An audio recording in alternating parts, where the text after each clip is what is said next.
ನಮಸ್ಕಾರ ವೀಕ್ಷಕರೇ. ಸೊ ಧರಣಿ ಪೂಜಾರಿ ಅಂತೇಳಿ ಇವರು ಸಾಕಷ್ಟು ಸೋಷಿಯಲ್ ಮೀಡಿಯಾಗಳಲ್ಲಿ ಕೆಲವೊಂದಷ್ಟು ಅವರದ್ದೇ ಸಿನಿಮಾಗೆ ಸಂಬಂಧಪಟ್ಟಂತೆ ಮಾತುಕತೆ ಕೆಲವೊಂದು ಕಡೆ ಮಾಡಿದ್ದಾರೆ. ಸರ್ಕಸ್ ಮಾಡ್ತಾವ್ರೆ ಕೆಲವರು. ಹಳ್ಳಿಗಳಿಂದ ಸಿನಿಮಾ ನಾವು ಏನೋ ಒಂದು ಸಿನಿಮಾ ಫೀಲ್ಡಲ್ಲಿ ಏನಾದರೂ ಮಾಡಬೇಕು ಅಂತ ತುಂಬ ಆಸೆ ಕಟ್ಕೊಂಡು ಹಳ್ಳಿ ಜೀವನ ಬಿಟ್ಟು ಅಲ್ಲಿಂದ ವ್ಯವಸಾಯ ಇನ್ನೊಂದು ಎಲ್ಲವೂ ಬಿಟ್ಟು ಸಿಟಿಗೆ ಬಂದು ಏನಾದರೂ ಒಂದು ಮಾಡಿ ಸರ್ಕಸ್ ಮಾಡ್ತಾನೆ ಇರ್ತಾರೆ. ಎಷ್ಟೋ ಜನ ಇನ್ನೂ ಮಾಡ್ತಾನೆ ಇದ್ದಾರೆ. ದಾರಿ ಅವ್ರಿಗೆ ಯಾವುದೂ ಕರೆಕ್ಟಾಗಿ ಸಿಕ್ಕಿರಲ್ಲ. ಬಟ್ ಜೀವನ ಬಂದು ತುಂಬಾ ಸ್ಟ್ರಗಲ್ಲಾಗಿ ಜೀವನ ಮಾಡ್ಕೊತ ಏನಾದರೂ ಮಾಡಬೇಕು ಅನ್ನೋ ಒಂದು ಛಲ ಬಿಡ್ದಿರ ಸಿನಿಮಾ ಫೀಲ್ಡ್ ಹಿಂದೆ ಸುತ್ತಮುತ್ತ ಸುತ್ತಾಡ್ಕೊಂಡೇ ಇರೋವಂಥ ಸಾಕಷ್ಟು ಜನಗಳಿದ್ದಾರೆ. ಅದರಲ್ಲಿ ಇವರು ಒಬ್ಬರು. ಸೊ ಇವರು ನಮ್ಮ ಜೊತೆ ಮಾತಾಡಿದಾಗ ಸರಿ ಇವ್ರ ಬಗ್ಗೆ ಒಂದು ಚಿಕ್ಕದೊಂದು ಪರಿಚಯ ಮಾಡಿಕೊಡೋಣ, ಮುಂದೆ ಯಾರಾದರೂ ಅವ್ರಿಗೆ ಎಲ್ಲಾದರೂ ಒಂದು ಕಡೆ ಚಾನ್ಸ್ ಕೊಡ್ಬೋದು ಒಂದು ಆಸೆ. ಈ ಒಂದು ಫೀಲ್ಡಲ್ಲಿ ಇಷ್ಟು ದಿವಸ ನಾವು ಇದ್ದಾಗ ಇದರಲ್ಲೇ ಏನಾದರೂ ಮಾಡಬೇಕು ಅನ್ನೋ ಒಂದು ಛಲ ಅವರಲ್ಲಿ ಇರೋದ್ರಿಂದ ಮತ್ತು ಬಿಟ್ಟು ವಾಪಸ್ ಊರಿಗೆ ಹೋಗಿಲ್ಲ. ಮತ್ತು ಇಲ್ಲೇ ಏನೋ ಒದ್ದಾಡ್ತಾ ಇರೋದ್ರಲ್ಲಿ ಅವ್ರ ಪರಿಚಯ ಒಂದು ಚಿಕ್ಕದಾಗಿ ಮಾಡಿ ಅದು ಯಾರಿಗಾದರೂ ರೀಚ್ ಆದಾಗ ಅವ್ರಿಗೊಂದು ದಾರಿ ಸಿಗಲಿ ಅನ್ನೋ ಒಂದು ಉದ್ದೇಶ. ಹಾಗಾಗಿ ಅವರನ್ನು ಕೂರಿಸ್ಕೊಂಡು ಮಾತಾಡ್ತಾ ಇದ್ದೀನಿ. ಧರಣಿ ಪೂಜಾರಿ ಅವರೇ ನಮಸ್ಕಾರ. ನಮಸ್ಕಾರ ಸರ್. ಏನಕ್ಕೆ ನೀವು ಹಳ್ಳಿ ಬಿಟ್ಟು ಗಾಂಧಿನಗರ ಈ ಒಂದು ಸಿನಿಮಾ ಇಂಡಸ್ಟ್ರಿ ಏನಕ್ಕೆ ನೀವು ಬಂದ್ರಿ? ಸರ್ ನಾನು ಫೈನಾನ್ಸಲ್ಲಿ ಕೋರ್ಮಂಗ್ಲ ಅಂತಿದೆ, ಅಲ್ಲೊಂದು ಕಡೆ ಕೆಲಸ ಮಾಡ್ತಾ ಇದ್ದೆ. ಒಂದು 5-6 ವರ್ಷ ಕೆಲಸ ಮಾಡಿದ್ವಿ. ಅಲ್ಲಿ ಏನಿಲ್ಲ, ಚೆನ್ನಾಗೇ ಇತ್ತು. ಓನರು ಮನೆ ಮಕ್ಕಳು ಥರನೇ ನೋಡ್ಕೊಳೋರು. ಊಟ ತಿಂಡಿ ರೂಮು ಒಳ್ಳೆ ಸ್ಯಾಲ್ರಿ ಎಲ್ಲನೂ ಪ್ರತಿಯೊಂದು ಕೊಟ್ಕೊಂಡು ಚೆನ್ನಾಗಿ ನೋಡ್ಕೊಂಡಿದ್ರು. ನನಗೇನೋ ಸಡನ್ನಾಗಿ 2014ರಲ್ಲಿ ಓಮ್ ಫಿಲಮ್ ನೋಡಿದ್ದು ಪಿಸರ್ದು ತವರೆಕೆರೆನಲ್ಲಿ. ಅವಾಗ ನೋಡಿದಾಗ ಏನೋ ಅವತ್ತಿನವರೆಗೂ ಓಮು ಅಂತಂದ್ರೆ ಈಗ ಕೇಳಿದ್ದು ಅಷ್ಟೇ ಹೆಸರು, ಓಮ್ ಅನ್ನೋ ಮೂವಿ ಇದೆ ಅಂತಂದೇಳ್ಬಿಟ್ಟು. ಬಟ್ ಈ ಥರ ಇದೆ ಮೂವಿ ಅಂತಂದೇಳಿ ಅಲ್ಟಿಮೇಟು ಸರ್, ನೀವು ನೋಡಿರ್ತೀರಾ, ಅಲ್ಟಿಮೇಟ್ ಆಗಿದೆ ಅದು ಮೂವಿ. ಅದು ನೋಡಿದಾಗ ಏನೋ ಒಂದು ಒಳಗಡೆ ಎನರ್ಜಿ, ಏನೋ ನಾವು ಏನೋ ದಾರಿಯಲ್ಲಿ ಹಿಡಿಬೋದಾ ಹೋಗ್ಬೋದಾ ಆಸೆ. ಅದಾದ್ಮೇಲೆ ಮತ್ತೆ ಏನೂ ಗೊತ್ತಿಲ್ಲ, ಏನೋ ಅಕ್ಷರ ಗೊತ್ತಿಲ್ಲ, ಒಂದು ಬರೆಯೋದ್ರಲ್ಲಾಗಿರ್ಬೋದು, ಇಂಡಸ್ಟ್ರಿ ಏನೂ ಗೊತ್ತಿಲ್ಲ, ಏನೋ ಮಾಡಬೇಕು ಅಂತಂದೇಳ್ಬಿಟ್ಟು ಹೊರಟಿದ್ದವತ್ತು. ಅಲ್ಲಿ ಫೈನಾನ್ಸಲ್ಲಿ ಮ್ಯಾನೇಜರ್ ಆಗಿ ಕೆಲಸ ಮಾಡ್ತಾಯಿದ್ರು ರವಿ ಕೀರ್ತಿ ಅಂತಂದೇಳ್ಬಿಟ್ಟು ನಮ್ಮೂರವರು. ಅವರು ಯಾವ ಥರ ನನಗೆ ಇನ್ಸ್ಪೈರ್ ಮಾಡೋದ್ರು ಅಂತಂದರೆ, ಅವ್ರು ಹೇಳ್ಬೋದಾಯ್ತು ಅವತ್ತು ಒಂದು ಮಾತು. ಯಾವ ಥರ ಅಂತ ಅಂದರೆ, ನಿನ್ನಂಥ 1000 ಜನ ನಾನು ಅವ್ರ ಹತ್ರ ಮಾತಾಡಿದೆ ನಾನು. ಅಣ್ಣ ಈ ಥರ ಹಿಂಗಿದೆ, ನಾನು ಇಂಡಸ್ಟ್ರಿಗೆ ಹೋಗ್ಬೇಕು, ಏನೋ ಮಾಡ್ಬೇಕು ಆ ಥರ ಈ ಥರ ಅಂತ ಹೇಳಿದಾಗ ಅವ್ರು ಒಂದೇ ಮಾತು ಹೇಳಿದ್ರು, ಹೋಗುರು ಯಾವ ಹೊತ್ತದಲ್ಲಿ ಯಾವ ಹೋಯ್ತೋ ಯಾರಿಗೆ ಗೊತ್ತು, ಯಾರು ಏನು ಬೇಕಾದ್ರೂ ಆಗ್ಬೋದು ಅಂತ ಹೇಳಿದ್ರು. ನಾನು ಅವ್ರಿಗೆ ಅವತ್ತು ಹೇಳ್ಬೋದಾಯ್ತು. ಯಾಕೆಂದ್ರೆ ಅವತ್ತಿಗೆ ಅವ್ರ ಮಾತು ನಮಗೆ ವೇದವಾಕ್ಯ. ಕೆಲಸ ಮಾಡೋದ್ರೆ ಮಾಡು, ಬೇಡ ಅಂದರೆ ಬೇಡ, ಏನೋ ಒಂದು ದೊಡ್ಡವರು ತಿಳಿದಿರೋರು ಇನ್ನು ಈ ಲೆಕ್ಕಾಚಾರದಲ್ಲಿ ಅದಿರೋದ್ರಿಂದ ನಾವು ಅವರು ಅವತ್ತು ಹೇಳಿದ್ರು ಅಷ್ಟು. ಏನು ಯಾವ ಹೊತ್ತದಲ್ಲಿ ಯಾವ ಹೋಯ್ತೋ ಯಾರಿಗೆ ಗೊತ್ತು, ಹೋಗಪ್ಪ ಮಾಡು ಅಂತಂದು ಹೇಳ್ಬಿಟ್ಟು ಅವತ್ತೇ ಅವರು ನಿನ್ನಂತರ ಗಲ್ಲಿಗೆ 1000 ಜನ ಇದ್ದಾರೆ, ಸುಮ್ಮನೆ ನಿನ್ನ ಕೆಲಸ ಆಯ್ತೋ ಮನೆ ಆಯ್ತೋ ಅಪ್ಪ ಅಮ್ಮ ಆಯ್ತೋ ಈ ಥರ ನೋಡ್ಕೊಂಡಿದ್ದು ಅಂದ್ಬಿಡಿ ಅದು ದಾರಿನೇ ತುಳಿತಾ ಇರಲಿಲ್ಲ. ಇವತ್ತು ನೆನ್ನೆ ಈಗ ಡೆವಿಲ್ ಮೂವಿ ವೈರಲ್ ಆಗಿರೋದಿರ್ಬೋದು, ಸಾಂಗ್ ಬರ್ದಿರೋದು ದರ್ಶನ್ ಸರ್ದು, ಅದು ಅಲ್ಲಿವರೆಗೂ ಬಂದಿದ್ದೀವಿ ಅಂತ ಅಂದರೆ ಛಲ ಅನ್ನೋದು ಬಿಡದೇ ಇರೋದ್ರಿಂದ. ಎಷ್ಟು ವರ್ಷ ಆಯಿತು ನೀವು ಈ ಕಡೆ ಫೀಲ್ಡಿಗೆ ಬಂದು? ಸರ್ 2018ರಿಂದನೂ ಸ್ಟಾರ್ಟ್ ಮಾಡಿದ್ದು. 18ರಿಂದ ಸರಿಗಮಪದಲ್ಲಿ ಕೆಲಸ ಮಾಡಿದ್ದೀನಿ, ಕನ್ನಡ ಕೋಗಿಲಲ್ಲಿ ಕೆಲಸ ಮಾಡಿದ್ದೀನಿ, ಕಾಮಿಡಿ ಕಿಲಾಡಿಗಳು ಕೆಲಸ ಮಾಡಿದ್ದೀನಿ. ಕಾಮಿಡಿ ಕಿಲಾಡಿಗೆ ಆಡಿಷನ್ನು ಕೊಟ್ಟು ಬಂದಿದ್ದೆ ಮೊನ್ನೆ ದೊಡ್ಡಬಳ್ಳಾಪುರದಲ್ಲಿ ಹೋಗ್ಬಿಟ್ಟು. ಅಲ್ಲಿ ಮೈನಸ್ ಪಾಯಿಂಟ್ ಏನು ತಪ್ಪಾಯ್ತು ಅಂತಂದರೆ, ಈ ಕಾಮಿಡಿ ಕಿಲಾಡಿಗೆ ಹೋಗ್ಬಿಟ್ಟು ಕಾಮಿಡಿ ಮಾಡಿದ್ರೆ ಏನೋ ಅವರು ನೋಡ್ತಾರೆ. ನಾನು ಹೋಗ್ಬಿಟ್ಟು ಬೇರೆ ಮಾಡಿದ್ದೆ. ಅಲ್ಲಿ ಸಾಹಿತ್ಯ ಏನು ಗೊತ್ತಿದ್ದೆ ಅದನ್ನು ಮಾತ್ರ ಆಡ್ಬಿಟ್ಟು ಬಂದಿದ್ದೆ. ಅದರಿಂದ ಅದು ಏನೋ ಕ್ಯಾನ್ಸಲ್ ಆಯ್ತೇನೋ, ಇಲ್ಲಿ ನೆಕ್ಸ್ಟ್ ಅವಕಾಶ ಸಿಗ್ಬೋದೇನೋ, ಪ್ರಯತ್ನನಂತೂ ಪಡ್ತಾ ಇರ್ತೀವಿ. ಪ್ರಯತ್ನಂ ಸರ್ವ ಸಿದ್ಧಿ ಸಾಧನಂ ಅಂತಂದೇಳ್ಬಿಟ್ಟು ಇದೆ. ಅದರಿಂದ ದಾರಿಯಲ್ಲಿ ಇದೀವಿ ಸರ್. ಏನೋ ಸಾಕಷ್ಟು ಕಡೆ ವೈರಲ್ ಆಗ್ತಾ ಇದೆ ಅದು ಡೆವಿಲ್ ಸಾಂಗು. ಸಿನಿಮಾ ರಂಗದಲ್ಲಿ ಡೈರೆಕ್ಷನ್ ಡಿಪಾರ್ಟ್ಮೆಂಟ್ಗೆ ಅಂತಂದೇಳ್ಬಿಟ್ಟು ಹೋಗ್ಬೇಕು ಅಂತಂದೇಳ್ಬಿಟ್ಟು ಬಂದು ಒಂದಷ್ಟು ದಿವಸ ಕೆಲಸ ಕಲಿತು ಸಾಕಷ್ಟು ಜನ ಡೈರೆಕ್ಟರ್ಗಳ ಹೆಸರುಗಳೆಲ್ಲ ಹೇಳೋದು ಬೇಡ, ಅದ್ರ ಒದೆ ತಿಂದ್ಕೊಂಡು ಏನೋ ಬಾಯಿಗೆ ಬಂದಂಗೆ ಬಯಸ್ಕೊಂಡು ಇನ್ನೊಂದು ಮತ್ತೊಂದು ಮಾಡ್ಕೊಂಡು ಫಸ್ಟ್ ಹೋಗಿ ಕ್ಯಾರವನಲ್ಲಿ ಸೇರ್ಕೊಂಡಿದ್ದು ನನ್ನ ಕೆಲಸಕ್ಕೆ. ನಾಯಿಂಡಹಳ್ಳಿನಲ್ಲಿ ಒಂದು ಕ್ಯಾರವನ್ ಇದೆ, ಸರಿಗಮಪಲ್ಲೆಲ್ಲ ಬಸ್ಗಳು ಕ್ಯಾರವನ್ನೆಲ್ಲ ಕಳ್ಸಾರಲ್ಲ, ಆ ಕಡೆ ಹೋಗಿ ಕೆಲ್ಸಕ್ಕೆ ಸೇರ್ಕೊಂಡಾಗ ಈ ಸಂಜೆ ಮನೆಗೆ ಹೋಗ್ಬೇಕಾದ್ರೆ ಆಕ್ಟ್ರೆಸ್ಗಳೆಲ್ಲ ಬಂದು ಮೇಕಪ್ ಇನ್ನೊಂದು ಮತ್ತೊಂದು ಎಲ್ಲ ಚೇಂಜ್ ಮಾಡಿ ಗಲೀಜು ಇನ್ನೊಂದು ಆಗಿರುತ್ತೆ. ಅದೆಲ್ಲ ಮಾಡ್ಕೊತಿದ್ವಿ, ಕಸ ಹೊಡಿತಿದ್ವಿ, ನೆಲ ತೊಳ್ಕೊತಿದ್ವಿ, ಬಸ್ಸಲ್ಲಿ ಏನು ಬೇಕೋ ಅದೆಲ್ಲ ಮಾಡ್ಕೊತಾ ಇದ್ವಿ. ಸಂಜೆ ಇದು ಬಾತ್ರೂಮ್ಗೆಲ್ಲ ಹೋಗಿರ್ತಾರಲ್ವಾ, ಅದು ಸಂಜೆ ಅದು ಕ್ಲೀನ್ ಮಾಡ್ಬೇಕು, ಅದು ಆಚೆ ಹಾಕ್ಬೇಕಲ್ವಾ, ಅದು ಗೇಟ್ ವಾಲಿಂಗ್ ಆನ್ ಮಾಡ್ಬೇಕಾದ್ರೆ ಅದು ಬಸ್ ಅನ್ನಂಗೆ ಬಂದ್ಬಿಡೋದು ಸರ್. ಮೂಗಿಗೆ ಸ್ಮೆಲ್ ಯಾವ ಥರ ಬರೋದು ಅಂತ ಅಂದರೆ, ಅವಾಗ ಅನ್ಸೋದು ನಾನು ಪೂಜಾರಪ್ಪನ ಮಗ ಆಗಿ ಇದೆಲ್ಲ ಮಾಡ್ಬೇಕಾ, ಇದೆಲ್ಲ ನನಗೆ ಬೇಕಾ. ನಾವು ದೇವಸ್ಥಾನದ ಪೂಜಾರು ಊರಲ್ಲಿ ನಮ್ಮ ತಂದೆಯವ್ರಿಗೆ ಮಾಡ್ತಾರೆ ಪೂಜೆ, ಅದಿರೋದ್ರಿಂದ ನಾನು ಈ ಥರ ಬೇಕಾ, ಇದೆಲ್ಲ ಮಾಡ್ಬೇಕಾ ಅಂತ ಅನ್ಸೋದು. ಅಯ್ಯೋ ಪೂಜಾರ ಅಪ್ಪನ ಮಗ ಆದ್ರೆ ಅದು ಊರಲ್ಲಿ 4 ಜನಕ್ಕೆ ಗೊತ್ತು ಅಷ್ಟೇ ಊರಲ್ಲಿ. ಇಲ್ಲಿ ನನ್ನ ಸಾಧನೆ, ನನ್ನ ಗುರಿ ಏನೋ ಸರ್. ಇವತ್ತಿನ ಕಾಲದಲ್ಲಿ ತಂದೆ ತಾಯಿ, ಅಪ್ಪ ಅಮ್ಮ, ಅಣ್ಣ ತಂಗಿ ಏನೋ ಈಗ ಮೇನ್ ನಿಮ್ಮಲ್ಲಿ ಏನು ಟ್ಯಾಲೆಂಟ್ ಇದೆ ಅದ್ರ ಬಗ್ಗೆ ಮಾತಾಡೋಣ.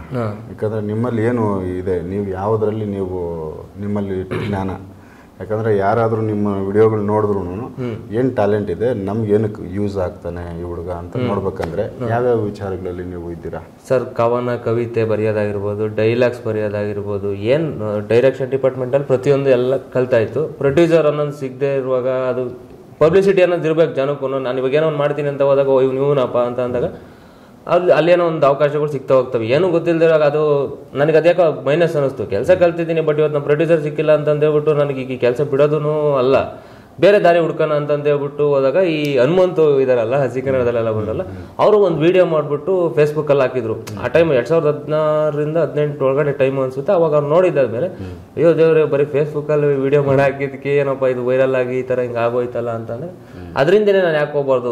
ಸಾಹಿತ್ಯದಲ್ಲಿ ಹೋದಾಗ ಜನಕ್ಕೆ ಬೇಗ ರೀಚ್ ಆಗ್ಬಾರ್ದು. ಒಂದು ಹಾಡು ಬರೆಯೋದು ಕಲಿತು ಏನೋ ಜನಕ್ಕೆ ಇಷ್ಟ ಆಗೋ ಥರ ಬರ್ತದೆ. ಸಮಾಜದ್ದು ತಾಯಿ ಬಗ್ಗೆ, ತಂಗಿ ಬಗ್ಗೆ, ಅಣ್ಣನ ಬಗ್ಗೆ, ತಮ್ಮನ ಬಗ್ಗೆ ಇದೆಲ್ಲ ಬರ್ದಿರೋದೇ ಸಾಂಗ್ಗಳು. ಏನೋ ಬೇರೆದೇನೋ ಮಾಡಬೇಕು ಅಂತಂದೇಳ್ಬಿಟ್ಟು ಆ ಥರ ಬರ್ದಾಗ ಸಮಾಜಕ್ಕೆ ರೀಚ್ ಆದ್ರೆ ಅಲ್ಲಿಂದ ಒಂದು ದಾರಿ ಸಿಗ್ಬೋದು. ಎಷ್ಟೋ ಜನ ನೋಡ್ತಾ ಇದ್ದೀರ ನೀವು ಕಾಮಿಡಿ ಕಿಲಾಡಿನಲ್ಲಿ, ಸರಿಗಮಪದಲ್ಲಿ ಎಂತೆಂಥವ್ರು ಬರ್ತಾ ಇದ್ದಾರೆ. ಬಟ್ ಅವ್ರ ಟ್ಯಾಲೆಂಟ್ ಇಲ್ಲ ಅಂತಲ್ಲ, ಟ್ಯಾಲೆಂಟ್ ಇರೋದ್ರಿಂದಾನೇ ಅವ್ರು ಅಲ್ಲಿ ಬಂದು ಕೂತಿದ್ದಾರೆ. ಆ ಥರ ಏನೋ ಒಂದು ದಾರಿ ಸಿಗ್ಬೋದೇನೋ ಅಂತ ಹೇಳ್ಬಿಟ್ಟು ಸರ್. ಅದರಿಂದ ಈಗ ನಿಮ್ಮಲ್ಲಿ ಏನಿದೆ ಒಂದಷ್ಟು ಕವನಗಳು ನೀವು ಏನು ಬರ್ದಿದ್ದೀರಾ, ಸ್ವಲ್ಪ ಅವುಗಳನ್ನ ತಿಳಿಸಿ. ಅವುಗಳು ಯಾವ ರೀತಿ ಇದೆ? ಲವ್ ಫೇಲ್ಯೂರ್ ಲೆಕ್ಕಾಚಾರದಲ್ಲಿ ಜಾಸ್ತಿ ಇದಾವೆ ಹಂಗಂತಂದೇಳ್ಬಿಟ್ಟು ನನಗೆ ಫೇಲ್ಯೂರ್ ಆಗಿದೆ ಅಂತಲ್ಲ, ಅದೇನೋ ಆ ಟ್ರ್ಯಾಕಲ್ಲಿ ಜಾಸ್ತಿ ಬರಿತಾ ಬಂದ್ವಿ. ನನ್ನ ಸ್ನೇಹಿತ ಒಬ್ಬ ಹಿಂಗೆ ಯಾವುದೋ ಒಂದು ಹುಡುಗಿ ಲವ್ ಮಾಡ್ತಾ ಇದ್ದ. ಏನೋ ಹುಡುಗಿ ಹೆಸರು ರೂಪ ಅಂತಂದೇಳ್ಬಿಟ್ಟು ಒನ್ ವೇ ಲವ್. ಪಾಪ ಆ ಹುಡುಗಿ ಏನೋ ಲವ್ ಮಾಡ್ತಾ ಇಲ್ಲ, ಇವನು ಮಾತ್ರ ಲವ್ ಮಾಡ್ತಾ ಇದ್ದ. ಲವ್ ಮಾಡ್ಬೇಕಾದ್ರೆ ಅಣ್ಣ ಈ ಥರ ಇದೆ ಅಂತ ಅಂದ. ಏನೋ ಮಾಡ್ತೀಯಾ ಅಂತಂದೇಳ್ಬಿಟ್ಟು ಈ ಥರ ಕೇಳಿದಾಗ ಸರಿ ನಾನೊಂದು ಪೇಪರ್ ಕೊಡ್ತೀನಿ ತಾಂಡೋಗಿ ಕೊಡು ಅಂತಂದು ಹೇಳ್ಬಿಟ್ಟು ಹೇಳಿದೆ. ಕವನ ಬರ್ದು ಕೊಟ್ಟಿದ್ದೆ, ಕೊಟ್ಟವನೇ ತಾಂಡೋಗಿ.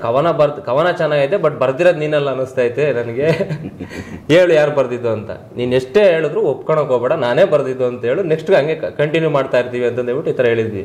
ಅದು ಕವನ ಯಾವುದಪ್ಪ ಅಂತಂದ್ರೆ, ರೂಪ ಬಿಡು ನನ್ನ ಮೇಲಿರುವ ಕೋಪ, ನನ್ನ ಮನಸ್ಸಲ್ಲಿದೆ ನಿನ್ನ ಕಣ್ಣಿನ ದ್ವೀಪ, ಒಂದೊಮ್ಮೆ ತೋರು ನಿನ್ನ ಪ್ರತಿರೂಪ, ಅಂದು ಇಂದು ಎಂದು ಬರೆಯದ ಹುಡುಗ ಒಂದು ಕವನ ಬರೆದಿರುವವನು ಪಾಪ, ನನ್ನ ಮನದ ಮನೆಯ ಬೆಳಕನ್ನು ಬೆಳಗು ಬಾ ರೂಪ ರೂಪ ರೂಪ. ಈ ಥರ. ನೆಕ್ಸ್ಟು, ಹೃದಯ ಹೇಳುತ್ತಿದೆ ನೂಕಿ, ನನ್ನ ಪಟ್ಟದರಸಿ ಈಕಿ, ಜೊತೆಯಾಗುವುದು ಬಾಕಿ, ಇವಳು ಬಂದ ಮೇಲೆ ಆದೆ ನಾನು ಕಕ್ಕ ಬಿಕ್ಕಿ ಆರುವ ಅಕ್ಕಿ. ಬರೆಯಲೆ ಚೆಲುವೆ ನಿನಗೊಂದು ಓಲೆ, ನಿನಗಿಲ್ಲವೇ ನನ್ನ ಮೇಲೆ ಪ್ರೀತಿ ಎಂಬ ಅಲೆ, ಲೇ ಅಪ್ಸರೆ ನಿನಗೋಸ್ಕರ ಬರೆದದ್ದು ಕಣೆ ಈ 2 ಸಾಲು ನನ್ನನಲ್ಲೇ. ಬರೆಯದ ಪ್ರೇಮದ ಪತ್ರ ನೆನಪಲ್ಲಿದೆ, ನಿನಗೇಳಲು ಬಂದ ಕವಿತೆ ಮರೆತೋಗಿ ಶೂನ್ಯ ಗೀತೆಯಾಗಿದೆ, ಬಯಸದಿದ್ದರೂ ಸಿಗಬೇಕಿದ್ದ 24 ಕ್ಯಾರೆಕ್ಟರ್ಗಳು ನಾನು, ಬಯಸಿದರೂ ಬೇಡದ 555 TMT ನೀನು. ಈ ತರ ಸಾಕಷ್ಟಿದಾವೆ ಸರ್. ಸೊ ಈ ಡೆವಿಲ್ ಬಗ್ಗೆ ಸಿನಿಮಾದ್ದೇನೋ ಹೇಳ್ತೀನಿ ಅಂತ ಹೇಳಿದ್ರಿ. ಡೆವಿಲ್ ಸಿನಿಮಾಕ್ಕೆ ಸಂಬಂಧಪಟ್ಟಂತೆ ಯಾವುದೋ ಸಾಂಗ್ ಮಾಡಿದ್ದೀನಿ. ಸೊ ಅದು ನಿನ್ನೆ ಫ್ರೀಡಮ್ ಪಾರ್ಕಲ್ಲಿ ಜಗದೀಶ್ ಅವರು ಮೀಟಿಂಗ್ ಎಲ್ಲ ಈ ಥರ ಹೋರಾಟ ಮಾಡೋಣ ಬನ್ನಿ ಅಂತಂದು ಹೇಳ್ಬಿಟ್ಟು ಹೇಳಿದ್ರಲ್ಲ, ಏನೋ ಅಲ್ಲಿಂದ ಈಗ ಅಭಿಮಾನಿಗಳಿಗೂ ಭಾಳ ಸಾಕಷ್ಟು ನೋವಾಗಿದೆ ಸರ್ ಈ ದರ್ಶನ್ ಸರ್ ವಿಚಾರದಲ್ಲಿ. ಅದರಿಂದ ನನ್ನ ಕೈಲಾದಷ್ಟು ಏನೋ ಅಳಿಲ್ ಸೇವೆ ಇರಲಿ ಅಂತಂದೇಳ್ಬಿಟ್ಟು ಅದನ್ನು ಸಾಹಿತ್ಯ ರೂಪದಲ್ಲಿ ಹೇಳೋ ಪ್ರಯತ್ನ ಮಾಡಿ ಹೇಳಿದ್ದೀನಿ. ಸಾಕಷ್ಟು ಕಡೆ ವೈರಲ್ ಆಗ್ತಾ ಇದೆ.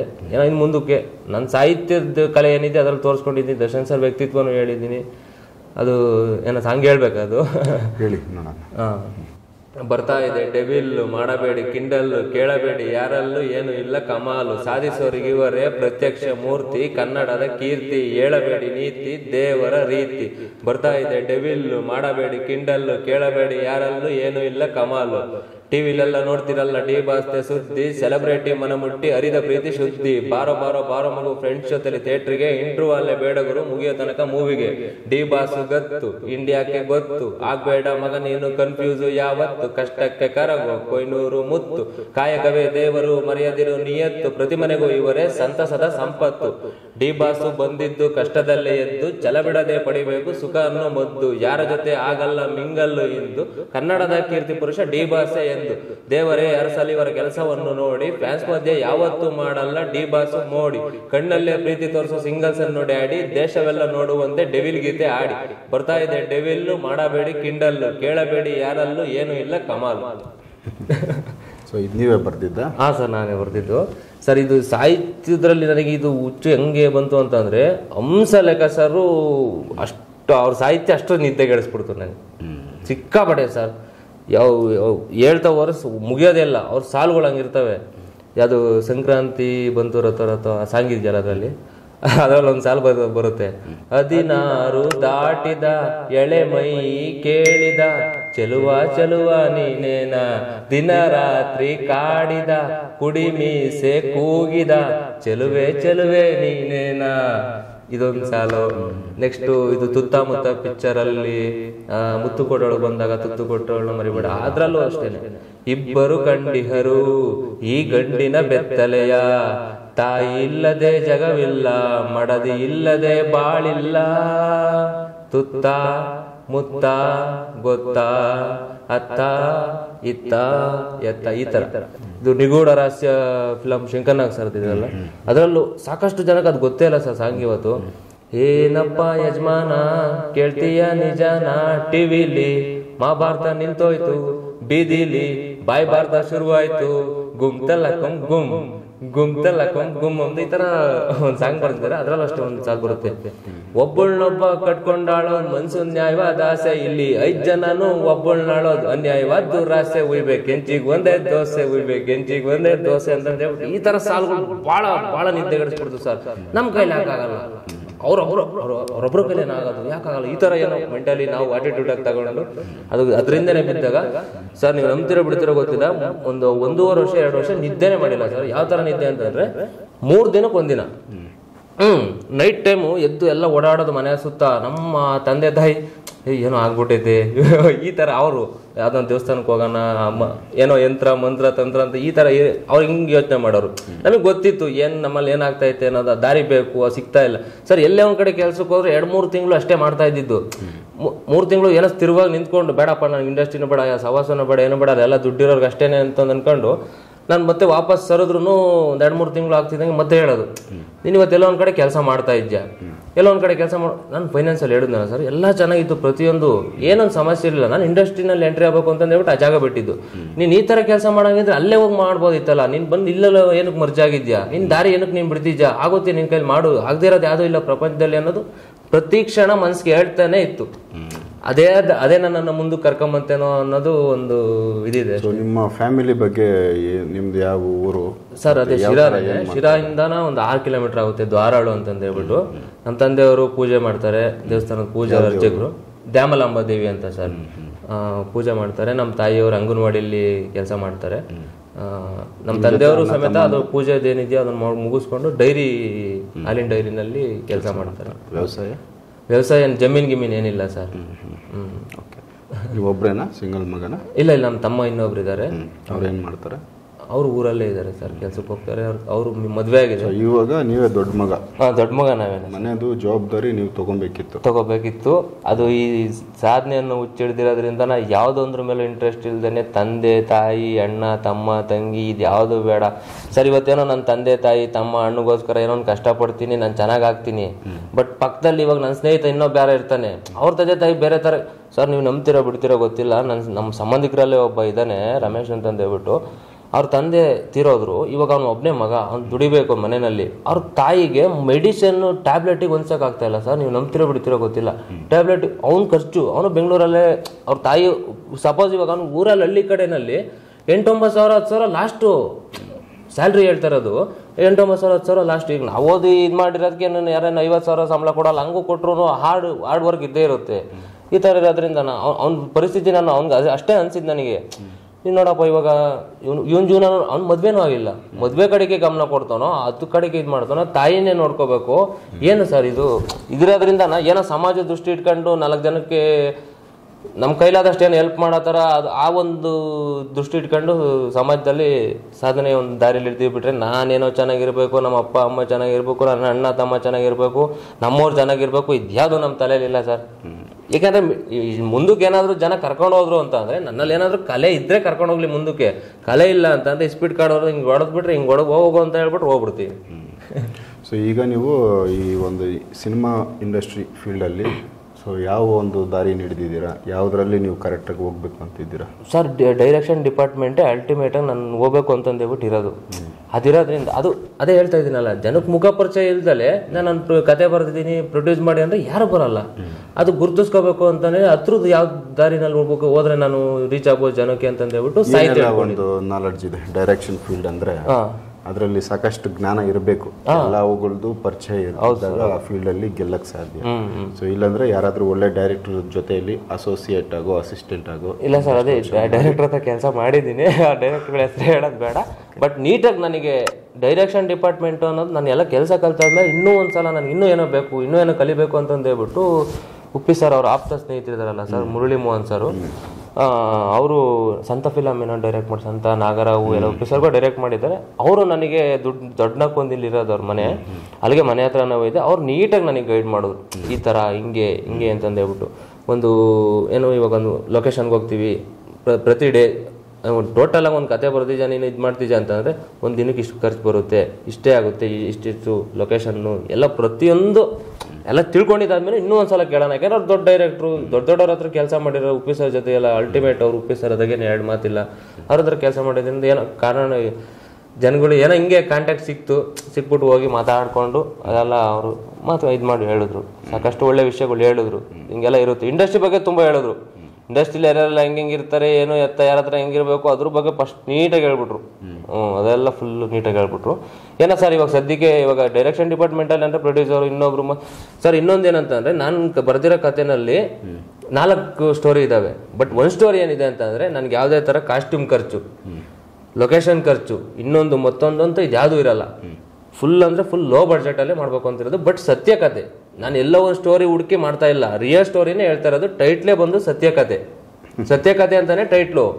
ಆ ಸ್ಟೋರಿನಲ್ಲೇನೆ ಮಾಡಬೇಕು ಅಂತಂದು ಹೇಳ್ಬಿಟ್ಟಿರೋದು. ಅಲ್ಟಿಮೇಟ್ ಆಗಿದೆ ಸ್ಟೋರಿ. ಏನೋ ನೋಡೋಣ, ನಿಮ್ಮ ಒಂದು ಇಂಟರ್ವ್ಯೂವಿಂದ ಯಾರಾದರೂ ಫೋನ್ ಮಾಡಿ ಇನ್ನೊಂದು ಮತ್ತೊಂದು ಕತೆಗಳು ಯಾವ್ದಾದ್ರು ಗೊತ್ತಿದ್ರೆ ಚಿಕ್ಕದಾಗ ಒಂದೊಂದ್ಸ 1-2-3 ಲೈನಲ್ಲಿ ಸ್ಟೋರಿ ಇದು ಏನಾದರೂ ರಿವೀಲ್ ಮಾಡ್ಬೋದಾ? ಇಲ್ಲ ಸರ್, ಬೇಡ. ಓಕೆ. ಮತ್ತು ಇನ್ನೇನಾದರೂ ಬೇರೆ ಒಂದಷ್ಟು ಈ ಕಾಮಿಡಿ ಸಿನಿಮಾ ಅಂದಮೇಲೆ ಎಲ್ಲವೂ ಮಿಕ್ಸ್ ಇರಬೇಕಲ್ಲ ಅದರಲ್ಲಿ ಎಲ್ಲವೂ? ಇಲ್ಲ ಸರ್, ನನಗೆ ಡೈರೆಕ್ಷನ್ ಡಿಪಾರ್ಟ್ಮೆಂಟ್ ಅಂತಂದರೆ ಎ ಫಿಲಮಲ್ಲಿ ಉಪ್ಪಿ ಸರ್ ಒಂದು ಡೈಲಾಗ್ ಹೇಳ್ತಾರೆ.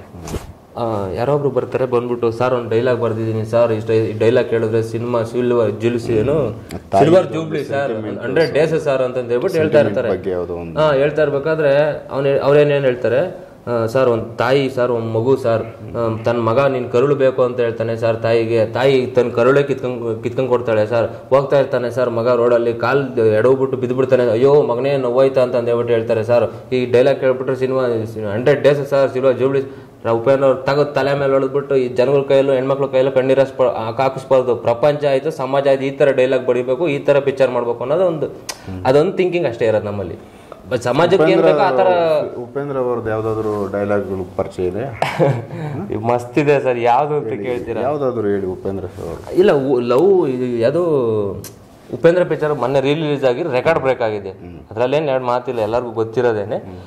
ಅದರಲ್ಲಿ ಹೇಳ್ತಾರೆ ಒಂದು ಮಾತು, ಬೆಳಿಗ್ಗೆ 8 ಗಂಟೆಗೆ ನಿನ್ನ ಗಂಡ ಕೆಲ್ಸಕ್ಕೆ ಹೋಗ್ತಾನೆ, ಸಾಯಂಕಾಲ 8 ಗಂಟೆಗೆ ಕೆಲ್ಸಕ್ಕೆ ಹೋಗ್ತಾನೆ, ಅಲ್ಲೇವರೆಗೂ ನೀನು ಇಲ್ಲಿ ಗೋರಿಲಿರೋ ಹೆಣ್ಣದ ಥರ ಬದುಕ್ತಾ ಇರ್ತೀಯ. ನೀನು ಇಲ್ಲಿ ಹೊರಗಡೆ ಪ್ರಪಂಚ ನೋಡಿದ್ದ, ಅಲ್ಲಿ ನೋಡು ಆಕಾಶ ನೋಡು, ಅಲ್ಲಿ ಕಾಗೆ ಆಡ್ತಾ ಇದೆ ನೋಡು, ಅಲ್ಲಿ ನೋಡು ಲೈಟ್ ಕಂಬ ನೋಡು, ನೋಡಿ ಈ ಬಾಟ್ಲು ನೋಡು, ಡಾಮಾರ್ ಹೊಡೆದೋಯ್ತು, ಇಷ್ಟೇ ಜೀವನ. ಇದೆಲ್ಲ ನೀನು ನೋಡಿಲ್ಲ. ನಿನ್ಗೆ ಎಷ್ಟು ವಯಸ್ಸು? 36. ವರ್ಷಕ್ಕೆ ಎಷ್ಟು ದಿವಸ? 365. 10 ವರ್ಷಕ್ಕೆ 3650 ದಿನ. 10 ವರ್ಷದಲ್ಲಿ 3650 ದಿನದಲ್ಲಿ ನೀನು ಯೌವನ ಎಲ್ಲ ಹೊರಟೋಗ್ಬಿಡುತ್ತೆ ಅಂತಂದು ಹೇಳ್ಬಿಟ್ಟು ಹೇಳ್ತಾರೆ. ಕ್ಯಾಮ್ರಾ ಇಲ್ಲಿ ಇರುತ್ತೆ ಅಂದ್ರೆ ಅವ್ರ ಮಗಳ ಹತ್ರ ಇರುತ್ತೆ. ನೆಕ್ಸ್ಟು ಅವ್ರ ಮಗಳು ಡಗಾರ್ ಅಂತಂದು ಹೇಳ್ಬಿಟ್ಟು 3 ಸೌಂಡಲ್ಲಿ ಅದು ಮಗಳು ಫೇಸ್ ತೋರಿಸ್ತಾರೆ. ಮತ್ತೆ ನನ್ನ ಕಡೆಗೆ ಅವಳಿಗೆ ಉಪದೇಶ ಬೇರೆ ಥರ. ನೋಡಿ, ಇಂಡಿಯಾದವರು ಪಾಕಿಸ್ತಾನದವ್ರು ಇಬ್ರು ಬಾಂಬ್ ತಯಾರು ಮಾಡ್ಕೊಂಡಿದ್ದಾರೆ, ಯಾವಾಗ ಬೇಕಾದ್ರೂ ನಮ್ಮ ಮೇಲೆ ಹಾಕ್ಬೋದು, ಯಾವಾಗ ಬೇಕಾದ್ರೂ ನಾವು ಕೊಟ್ಟೋಕೆ ಅನ್ಬೋದು. ನೋಡು, ನಮ್ಮ ಲೈಫ್ ನಮ್ಮ ಕೈಲಿಲ್ಲ. MTV ZTV ಖುಷಿಯಾಗಿರ್ಬೇಕು, ಕುಚ್ಚು ಅಂತಂದು ಹೇಳ್ಬಿಟ್ಟು ಏನೇನೋ ಹೇಳ್ತಾರೆ ಅವರು. ಅದು ಬಿಟ್ರೆ ಈ ರಕ್ತ ಕಣ್ಣೀರು ಪಿಕ್ಚರಲ್ಲಿ ಸರ್ ಲವ್ ಅಂತಂದು ಹೇಳ್ಬಿಟ್ಟು ಹೇಳಿದ್ರೆ ಒಂದೇ ಮಾತಾಡಿ ಹೇಳ್ಬೇಕು ಅಂದ್ರೆ ಅವ್ರು ಅವತ್ತು ಹೇಳಿದ್ರೆ ಕಟ್ಟು ಸತ್ಯನೇ ಸರ್. ಅದ್ರಾಗೇನು 2 ಮಾತು. ಲವ್ ಲವ್ ಲವ್ ಲವ್ ಏನು ಲವ್ ಮಾಡ್ತೇನೆ ನನ್ನ, ಎಷ್ಟು ಲವ್ ಮಾಡ್ತೇನೆ ನನ್ನ, ಈ ಜೀವನ ಗೊತ್ತಾ, ಈ ಪ್ರಪಂಚ ನೋಡಿದೆ ಸರಿಯಾಗಿ ನೀನು. ಇವಾಗ ನೀನು ಲವ್ ಮಾಡ್ತಾ ಇದ್ದೆ, ನಾನು ನಾಳೆ ನಿನಗೇನು ನನಗೆ ಆಟೋಮೆಟಿಕಾಗಿ ಪ್ರಾಬ್ಲಮ್ ಆಯಿತು, ಆಟೋಮೆಟಿಕಾಗಿ ನೀನು ಪ್ರೀತಿ ಡೌನ್ ಆಗುತ್ತೆ. ಇನ್ನೇನಿದೆ ಪ್ರೀತಿ ಪುಸ್ಕೋದ್ ಮದ್ದಕಾಯಿ ಅಂತಂದು ಹೇಳ್ಬಿಟ್ಟು ಏನಾರು ಹೇಳ್ತಾರಲ್ವಾ. ಸಾಕಷ್ಟಿದ್ದಾವೆ ಸರ್. ಯು ಸಿ ಮ್ಯಾನ್, ಈ ದೇಶದಲ್ಲಿ ಏನ್ ಕಲಿದೆ ಇಂಗ್ಲಿಷ್ ಮಾತ್ರ ಕಲೀಲೇಬೇಕು ಮ್ಯಾನ್. ಈ ದೇಶದ ವೀಕ್ನೆಸ್ ಇಂಗ್ಲಿಷ್ ಅನ್ ಗೊತ್ತಿದ್ರೆ ಇರ್ಬದ್ರಂಗೂ ಸಾಲ ಕೊಡ್ತಾರೆ, ಕೋಡಂಗಿ ಹೆಣ್ ಕೊಡ್ತಾರೆ, ಮಂಕು ದಿನಗಳಿಗೆ ಸ್ಕೂಲಲ್ಲಿ ಸೀಟ್ ಕೊಡ್ತಾರೆ, ಕುಚೇಲಂಗ್ ಸ್ಟಾರ್ ಹೋಟ್ಲಲ್ಲಿ ಟ್ರೀಟ್ ಕೊಡ್ತಾರೆ, ಕೋತಿಗಳಿಗೆ ಹೆಣ್ಮಕ್ಳು ಆಡ್ ಕೊಡ್ತಾರೆ, ಹೆಣ್ಮಕ್ಳಿಗೆ ಕೋತಿಗಳು ಪಾಡ್ ಕೊಡ್ತಾರೆ, just because of English man. ಇಷ್ಟೆಲ್ಲ ಯಾಕೆ? 360 years ಇಂಗ್ಲಿಷ್ ಕೈ ನಿಮ್ ದೇಶನೇ ಕೊಟ್ಟಿಲ್ವಾ ಮ್ಯಾನ್? ಅದೊಂದಾಗಿರ್ಬೋದು. ಕೊಂಡಿ ಮಂಡಿ ಎಲ್ಲಿದೆ ಕೊಂಡಿ? ಕೊಂಡಿ ಎಂಬುದು ಕನಕನ ಕಿಂಡಿ, ಎಲ್ಲ ದೇವರ ಮುಂದಿರುವ ಉಂಡಿ, ಎಲ್ಲ ಬಕಾಸುರ ಬೇಡಿದ ಭಕ್ಷ್ಯ ಭೋಜ್ಯಗಳ ಬಂಡಿ, ಎಲ್ಲ ಕಾಂತ. ಆ ಕೊಂಡಿ ಎಂಬ ಕಿಂಡಿ ತೆರೆಯಲು ಕನಕನ ಭಜನೆ ಬೇಕಿಲ್ಲ, ಯುವಕನ ಯೌವನ ಏನಲ್ಲ, ಸುಗುಣನ ಸಂಘವು ಸಾಲಲ್ಲ, ಈ ಗಂಡಸಿನ ಗಂಡಸ್ತನವೆಂಬ 7 ಅಂತಸ್ತಿನ ಶಾಖ ಸೋಕಿದ್ದಾರೆ ಅಂತ ಹೇಳ್ಬಿಟ್ಟು ಈ ತರ ಎಲ್ಲ ಡೈಲಾಗ್ ಇದಾವೆ. ಸಾಕಷ್ಟಿದೆ ಸರ್ ಅವ್ರದ್ದು. ಮತ್ತು ಈ ಥರ ಬೇರೆ ಸಿನಿಮಾಗಳು ತುಂಬ ಫೇಮಸ್ಸು, ನಿಮಗೆ ಇಷ್ಟವಾಗಿರೋ ಡೈಲಾಗ್ಗಳು ಯಾವುದನ್ನು? ಇಲ್ಲ ಸರ್, ನನಗೆ ಮೂಲವಾಗಿ ನನಗೆ ಈ ಸಿನಿಮಾ ದಾರಿನಲ್ಲಿ ಬರಬೇಕು ಅಂತಂದೇಳ್ಬಿಟ್ಟು ಇನ್ಸ್ಪೈರ್ ಆದರೆ ಉಪ್ಪಿ ಸರ್, ಹಂಸಲೇಖ ಸರ್. ಅದರಲ್ಲೇನು ಎರಡು ಮಾತಿಲ್ಲ. ಇದು ಹಂಸಲೇಖ ಸರ್ದು ಇನ್ನೂ ಒಂದಿದೆ, ಅದು ಎಸ್ ಮಹೇಂದ್ರ ಸರ್ ಡೈರೆಕ್ಷನ್ ಮಾಡಿರೋದು ಗಟ್ಟಿಮೇಳ ಪಿಕ್ಚರ್ನಲ್ಲಿ. ಅದರಲ್ಲಿ ನಾವು ತಾಳಿ ಕಟ್ಟೋದು ಯಾಕೆ ಹೇಳಿ, ಉಪವಾಸ ಇರೋಕ ನೀವು ಹೇಳಿ ಅಂತ ಒಂದು ಸಾಂಗ್ ಇದೆ. ಗೌರಿ ಶಿಖರವ ಹತ್ತೋ ಸಾಹಸವ ಮಾಡಿ ಎತ್ತಬೇಕ ಮಂಚ, ದುಡಿಯೋ ಗಂಡಸಿನ ಆಸೆ ಹಸಿವಿದು ಗೌರವ ಬೇಡವೇ ಕೊಂಚ, ಮುದ್ದಿನ ಹೆಂಡತಿ ಬೆಚ್ಚಗೆ ಮನೆಯಲ್ಲಿ ಮೆಚ್ಚಿದ ಗಂಡನು ಚಳಿಯಲಿ ಬೀದಿಲಿ, ಬೇಡ ಬೇಡ ಮಾರಯ್ಯ ಬೆಳೆ ಇಲ್ಲದ ಬೇಸಯ್ಯ, ನಮ್ ಕಷ್ಟ ಕೇಳಲು ಯಾರಯ್ಯ. ಈ ಸಾಲ್ಗಳೇ ಸರ್ ನನಗೆ ಬಹಳ ಇನ್ಸ್ಪೈರ್ ಮಾಡಿದ್ದು. ಯಾಕೆ ನಮ್ಮ ಕೈಲಿ ಹಾಕಲ್ಲ, ಏನಾದ್ರು ಮಾಡೋಣ, ಬರೆಯೋಣ ಅಂತಂದೇಳ್ಬಿಟ್ಟೆ ಈ ಥರ ಬರ್ತಿದ್ದು. ನಮ್ದು ಇನ್ನು ಸಾಕಷ್ಟಿದಾವೆ ಸರ್, ಅದು ಬುಕ್ಗಳೇ ತುಂಬ ಹೋಗ್ಬಿಟ್ಟಿದ್ದಾವೆ. ಅದಕ್ಕೆ ಎಷ್ಟು ಗ್ಯಾಪ್ನ ಇದೆ ಅಷ್ಟು ಮಾತ್ರ ಹೇಳಿದ್ದೀನಿ ನಿಮಗೆ. ಸೊ ಈಗ ನೀವು ಫೈನಲ್ ಇವಾಗ ಎಲ್ಲೆಲ್ಲಿ ನೀವು ಯಾವೆಲ್ಲ ಅನುಭವ ಪಡ್ಕೊಂಡಿದ್ದೀರಾ ಸರ್? ಈ ಡೈರೆಕ್ಷನ್ ಡಿಪಾರ್ಟ್ಮೆಂಟಲ್ಲಿ ಒಂದು 2-3 ಜನ ಡೈರೆಕ್ಟರ್ ಹತ್ರ ಕೆಲಸ ಮಾಡಿದ್ದೀನಿ. ಕೆಲವೊಂದು ಒಬ್ರ ಹತ್ರ, ಯಾಕೆ 2-3 ಹತ್ರ ಯಾಕೆ ಮಾಡಿರ್ತಾರೆ ಅನ್ನೋದು ನಿಮ್ಗೆ ತಾಲಿ ಬರ್ಬೋದು. ಕೆಲವೊಬ್ರ ಹತ್ರ ಮಾಡಿರ್ತೀವಿ, ಅದು ಕೊನೆ ಟೈಮಲ್ಲಿ ಏನೋ ಒಂದು ಆಗಿರುತ್ತೆ ಪ್ರಾಬ್ಲಮ್ಮು, ಇನ್ನೊಂದು ಮತ್ತೊಂದು ಬಿಟ್ವಿ. ಮತ್ತು ಇನ್ನೊಂದು ಕಡೆಗೆ ಏನೋ ಒಟ್ಟಲ್ಲಿ ಯಾರ ಹತ್ರ ಏನು ಇನ್ನೊಂದು ಮತ್ತೊಂದು ಏನು ಗಲಾಟೆ ಆ ಥರ ಏನು ಮಾಡ್ಕೊಂಬಂದಿಲ್ಲ. ಏನೋ ಮನ್ಸಿಗೆ ಬೇಜಾರಾಗ್ಬಿಟ್ಟು ನಮಗೆ ಇಷ್ಟ ಆಗದಿರೋ ಥರ ಏನೋ ಒಂದು ಇದ್ದಾಗಿಂದ ಆ ಥರ ವಾಪಸ್ ಬಂದಿದ್ದು. ಬಟ್ ಡೈರೆಕ್ಷನ್ ಡಿಪಾರ್ಟ್ಮೆಂಟಲ್ಲಿ ಎಲ್ಲ ಏನು ಬೇಕೋ ಅದೆಲ್ಲ ಕಲ್ತ್ಕೊಂಡ್ವಿ. ಹೆಚ್ಚಿನದಾಗಿ ಡೈರೆಕ್ಷನ್ ಡಿಪಾರ್ಟ್ಮೆಂಟ್ ಇತ್ತೀಚೆಗೆ ಸಾಹಿತ್ಯ ಅನ್ನೋದು ಗೊತ್ತಾಗಿರೋದ್ರಿಂದ ಇದರಲ್ಲೇ ಮೂವ್ ಆಗಿಬಿಟ್ರೆ ಬೆಸ್ಟು ಅಂತಂದೇಳ್ಬಿಟ್ಟು ಅನ್ನಿಸ್ತಾ ಇದೆ. ಏನೋ ಯಾವುದೇ ಒಂದು ನಿಮ್ಗೆ ಇಂಟರ್ವ್ಯೂ ಮುಖಾಂತರ ಯಾರಾದರೂ ಅವಕಾಶ ಕೊಟ್ಟು ಕರೆದ್ರೆ ಖಂಡಿತ ಹೋಗ್ತೀವಿ. ಕಾಮಿಡಿ ಕಿಲಾಡಿಗೂ ಸಮೇತ ಹೋಗ್ಬಿಟ್ಟು ಆಡಿಷನ್ ಕೊಟ್ಟು ಬಂದಿದ್ದೀನಿ. ನೆಕ್ಸ್ಟ್ 10ನೇ ತಾರೀಕಿನ ತುಮಕೂರಲ್ಲಿ ಸರಿಗಮಪ ಇತ್ತು, ಆಡಿಷನ್ನು ಕೊಡೋಣ ಅಂತಂದು ಹೇಳ್ತಿದ್ವಿ. ಅಷ್ಟೊಳಗಡೆ ಇದು ಡೆವಿಲ್ ಮೂವಿ ವೈರಲ್ ಆಗಿರೋದ್ರಿಂದ ಇಂಟರ್ವ್ಯೂ ಬಂದಿದೆ. ಸಾಹಿತ್ಯ ಅಂದರೆ ಇವಾಗ ನೀವು ಯಾವ ಥರ ಸಾಹಿತ್ಯಗಳು ಮಾಡ್ತೀರಾ? ನಿಮ್ಗೆ ಇವಾಗ ಯಾವುದೋ ಒಂದು ಸಿನಿಮಾಗೆ ಸಂಬಂಧಪಟ್ಟಂಗೆ ಈ ಥರ ಕತೆ ಅಂತ ಹೇಳಿದ್ಮೇಲೆ ಅದಕ್ಕೆ ಸರಿಯಾಗೋ ಸಾಹಿತ್ಯ ಮಾಡೋದಾ, ಇಲ್ಲಾಂದ್ರೆ ಫಸ್ಟೇ ರೆಡಿ ಮಾಡ್ಕೊಂಡು? ಇಲ್ಲ, ಅದೇ ಸರ್, ಇವಾಗ ನೀವೊಂದು ಸಿನಿಮಾ ಮಾಡ್ತಾ ಇದ್ದೀರಾ, ನಿಮ್ಗೆ ಇವಾಗ ಏನೋ ಒಂದು ಸಿಚುವೇಶನ್ಗೆ ಒಂದು ಸಾಂಗ್ ಬೇಕು. ಈ ಸಿಚುವೇಶನ್ಗೆ ಏನು ಸಾಂಗ್ ಮಾಡ್ತೀರಾ? 3-4 ಜನ ಡೈರೆಕ್ಟರ್ ಇದ್ದು 3-4 ಜನ ಸಾಹಿತಿಗಳಿದ್ರು ಅಂತಂದ್ರೆ 3-4 ಜನದ ಹತ್ರ ನೀವು ಕೆಲಸ ತಗೋಸ್ತೀರಾ. ಅದ್ರ ಬೆಸ್ಟ್ ಯಾವುದು ಅಂತಂದು ಹೇಳ್ಬಿಟ್ಟು ನೀವು ಫೈನಲ್ ಮಾಡ್ಬೋದು. ಇಲ್ಲ ನಿಮ್ಗೆ ಒಬ್ಬರನ್ನೇ ಇಟ್ಕೊಂಡಾದ್ರೂ ಮಾಡ್ಬೋದು. ಈ ಥರ ಇರುತ್ತೆ. ಇಲ್ಲ, ನನಗೆ ಈ ಸಾಹಿತ್ಯ ಅನ್ನೋದು ಯಾವ ಥರ ಹೇಳ್ಬೇಕು ಜನಕ್ಕೆ ಅನ್ನೋದು ಇದೆ ಅಂತ ಅಂದರೆ ತಲೆನಲ್ಲಿ. ಈ ಜೋಗುಳ ಅಂತ ಒಂದು ಪಿಕ್ಚರ್ ಇದೆ ಸರ್, BC ಪಾಟೀಲ್ ಸರ್ದು. ಅದು ಎಸ್ ಮಹೇಂದ್ರ ಸರ್ ಡೈರೆಕ್ಷನ್ನೇ, ಅದೂ ಹಂಸಲೇಖ ಸರ್ ಮ್ಯೂಸಿಕ್ಕು. ಅಂದರೆ ಈಗ ಒಂದು ಸನ್ನಿವೇಶಕ್ಕೆ ಇದನ್ನ ಬಿಟ್ಟರೆ ಬೇರೆ ಇನ್ನೇನು ಕೊಡೋಕ್ಕಾಗೋದೇ ಇಲ್ಲ ಅನ್ನೋ ಥರ ಸಾಹಿತ್ಯ ಹಂಸಲೇಖ ಸರ್ದು. ಅದರಲ್ಲಿ ಒಂದು ಸಾಂಗ್ ಇದೆ ಸರ್, ಬಹುಶಃ ಯಾರಿಗೂ ಜನಕ್ಕೆ ಗೊತ್ತೇ ಇಲ್ಲ. ಹೆಂಗಿದೆ ಸಾಂಗ್ ಅಂತ ಅಂದರೆ, ಆ ಸಾಂಗ್ ಕೇಳಿದಾಗಲೇ ಇನ್ನೂ ಫುಲ್ಲು ಚಾರ್ಜ್ ಆಗಿದ್ದು. ಇಲ್ಲ ಏನಾದರೂ ಮಾಡಲೇಬೇಕು ಅನ್ನೋ ಲೆಕ್ಕಾಚಾರಕ್ಕೆ ಚಾರ್ಜ್ ಆಗಿದ್ದು. ಈ ಅಖಿಲ ಕರ್ನಾಟಕದೊಳ್ ಮೆರೆಯುವುದು ಮಹಿಷಾಸುರ ಜಿಲ್ಲೆ, ಆ ಜಿಲ್ಲೆಯ ತಿಪ್ಪೇಗುಂಡಿ ತಾಲೂಕಿನ ಕೀಚಕನಹಳ್ಳಿ ಹೋಬಳಿಯ ಶಾಂತಿ ಗ್ರಾಮದವನಿ ಕಂಸ ಬಡಿಯೋ ಕಂಸ ಕಂಸ ನನ್ನ ತಂಟೆಗೆ ಬರೋರ ವಂಶ ಧ್ವಂಸ ನಿರ್ಧ್ವಂಸ, ಏನು ಮಾಡಕ್ಕಾಗಲ್ಲ ನನ್ಯಾರೇನು ಮಾಡಕ್ಕಾಗಲ್ಲ, ಏನು ಮಾಡಕ್ಕಾಗಲ್ಲ ನನ್ಯಾರೇನು ಮಾಡಕ್ಕಾಗಲ್ಲ. ಗುಡುಗಿದರಿಲ್ಲ ನನ್ನ ಗೆಲ್ಲಲು ಮಿಂಚಿದರಿಲ್ಲ, ವಂಚಿದರಿಲ್ಲ ತಿಣುಕಿದರಿಲ್ಲ, ನನ್ನ ಗೆಲ್ಲಲು ಹುಟ್ಟಿದರಿಲ್ಲ, ಸತರು ಇಲ್ಲ. ಏನು ಮಾಡಕ್ಕಾಗಲ್ಲ ನನ್ಯಾರೇನು ಮಾಡಕ್ಕಾಗಲ್ಲ. ನಮ್ಮ ಊರಿನ ಚೆಲುವೆಯೊಬ್ಬಳು ನನ್ನ ಪೌರುಷವ ಕೆಣಕಿದಳು, ಧೈರ್ಯವಿದ್ದರೆ ನನ್ನ ಮುಟ್ಟು ಬಾ ಎಂದು ವೀಳ್ಯವ ನೀಡಿದಳು. ಕಾವಡೇಶ್ವರ ಕೌರವೇಶ್ವರ ಎಣ್ಣ ಗೆದ್ದರು ಕೂಡಲಿಲ್ಲ, ಕದಿಯದಿದ್ದರು ಗೆಲ್ಲದಿದ್ದರು ಸಿಕ್ಕ ಹೆಣ್ಣ ನಾನ್ ಬಿಡಲಿಲ್ಲ.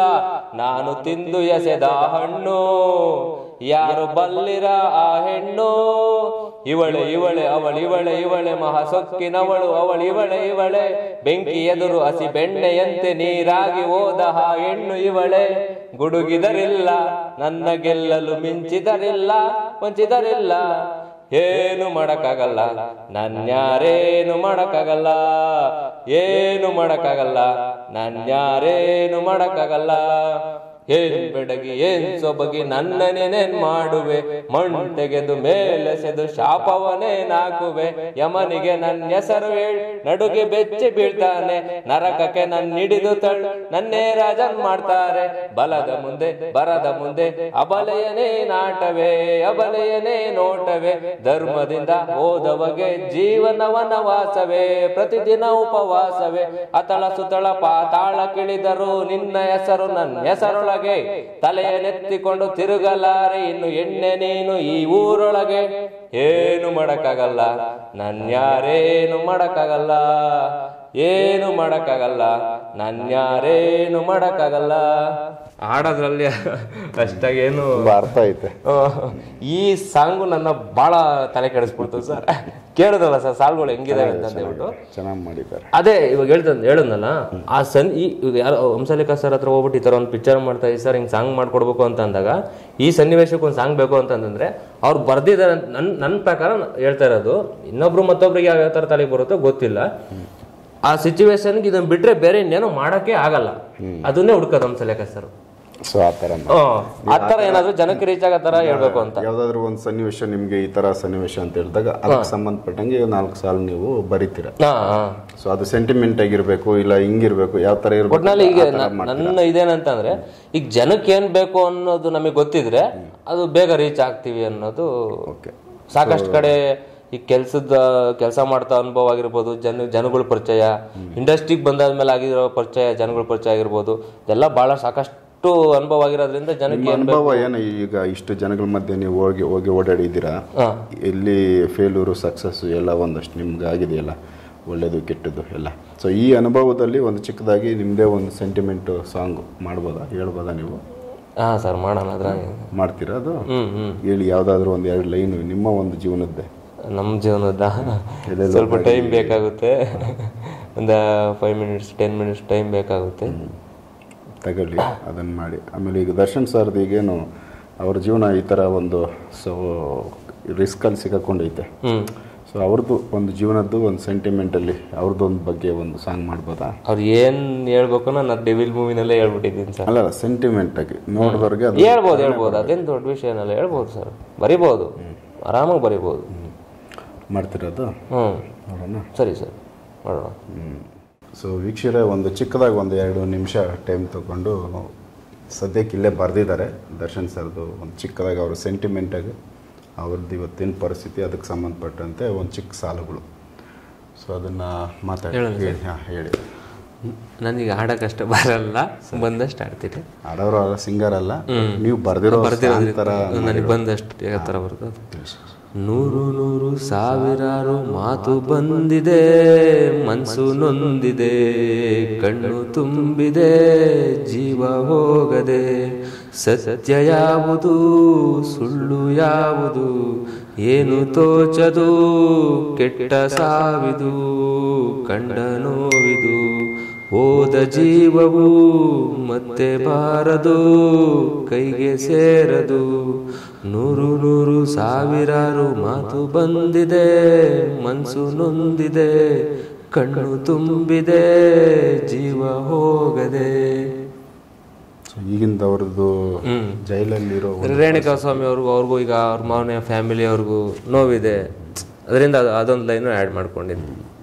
ಓಕೆ, ಅಂದರೆ ಟೈಮ್ ಕೊಟ್ಟಾಗ ಇನ್ನೂ ಫುಲ್ ಜೀವನದ್ದು ಕಥೆ ಅದೇ ಪರಿಸ್ಥಿತಿ ಸ್ವಲ್ಪ ಕಷ್ಟದಲ್ಲಿದೆ. ಹೌದು ಸರ್, ಸೆಂಟಿಮೆಂಟ್ ಸ್ವಲ್ಪ ಕಾಡ್ತಾ ಇದೆ ಕಾಣಿಸುತ್ತೆ. ಸೊ ವೀಕ್ಷಕರೇ, ಇದು ಧರ್ಮ ಅಲ್ವಾ? ಧರಣಿ ಪೂಜಾರಿ ಅಂತ ಇವರು. ಸೊ ಇವರಲ್ಲಿ ಏನಂದರೆ ನಾವು ಈ ಸಿನಿಮಾದ್ರಲ್ಲೇ ಇರಬೇಕು, ನಾವು ಇಲ್ಲೇ ಏನೋ ಮಾಡಬೇಕು ಅನ್ನೋ ಒಂದು ಹಠ. ಹಾಗಾಗಿ ಅಲ್ಲೇ ಹುಡುಕ್ತಾ ಇದ್ದಾರೆ. ಸರಿಯಾದ ದಾರಿ ಇನ್ನೂ ಸಿಕ್ಕಿಲ್ಲ, ಒದ್ದಾಟ ಹಾಗೇ ಇದೆ. ಎಷ್ಟೋ ಜನ ಇದ್ದಾರೆ ಈ ಥರದ್ದವರು, ಅದರಲ್ಲಿ ಇವರು ಒಬ್ಬರು ಅಂತ ನಾವು ಹೇಳಿದ್ದೀವಿ. ಸೊ ಇವರಲ್ಲಿರೋ ಒಂದು ವಿಚಾರಗಳನ್ನ ಕೇಳಿದ್ಮೇಲೆ ಯಾರಿಗಾದರೂ ಇಲ್ಲ ಇವ್ರು ನಮ್ಮ ಜೊತೆ ಇದ್ಕೊಂಡ್ಲಿ, ಇಲ್ಲಾಂದರೆ ನಮಗೇನೋಕ್ಕಾದರೂ ಉಪಯೋಗ ಆಗ್ಬೋದು ಇವರು ಅನ್ನೋ ಥರ ಇದ್ದರೆ ಸೊ ಅವ್ರನ್ನ ಬಳಸ್ಕೋಬೇಕು. ಅವ್ರಿಗೊಂದು ಚಾನ್ಸ್ ಕೊಟ್ಟರೆ ಸೊ ಅವ್ರನ್ನ ಅಂದರೆ ನೆನೆಸ್ಕೊಂಡು ಸೊ ಇವ್ರದ್ದೊಂದು ಹೊಸ ಜೀವನನ ಶುರು ಮಾಡೋ ಒಂದು ಉದ್ದೇಶಕ್ಕೋಸ್ಕರ ಸೊ ನಾವು ಈ ವಿಡಿಯೋ ಮಾಡಿದ್ದೀವಿ. ಇದು ರೀಚ್ ಆಗಬೇಕು. ಯಾರಿಗಾದರೂ ಇವರಲ್ಲಿರೋ ವಿಚಾರಗಳನ್ನ ಕೇಳಿ ಆದಮೇಲೆ ಇವ್ರನ್ನ ಸಿನಿಮಾಗೆ ಸಂಬಂಧಪಟ್ಟವರು ಯಾರಾದರೂ ಕರೆದ್ರೆ ಸೊ ಅವ್ರಲ್ಲಿ ಅಲ್ಲಿ ಬಂದು ಆ ಕೆಲಸಗಳು ಮಾಡೋದಕ್ಕೆ ಅವರು ಸಿದ್ಧವಾಗಿದ್ದಾರೆ. ಸೊ ಈ ವಿಚಾರ ನಿಮ್ಮ ಗಮನಕ್ಕೆ ನಮ್ಮದೊಂದು ಈ ಮಾಧ್ಯಮದಲ್ಲಿ ಸಣ್ಣದೊಂದು ಪರಿಚಯ ಮಾಡಿ ಕೊಟ್ಟಿದ್ದೀನಿ. ಸೊ ಇದು ಅವ್ರಿಗೆ ಹೆಲ್ಪ್ ಆಗಬೇಕು ಅಂತ ನಾವು ಭಾವಿಸ್ತೀವಿ. ನಮಸ್ಕಾರ.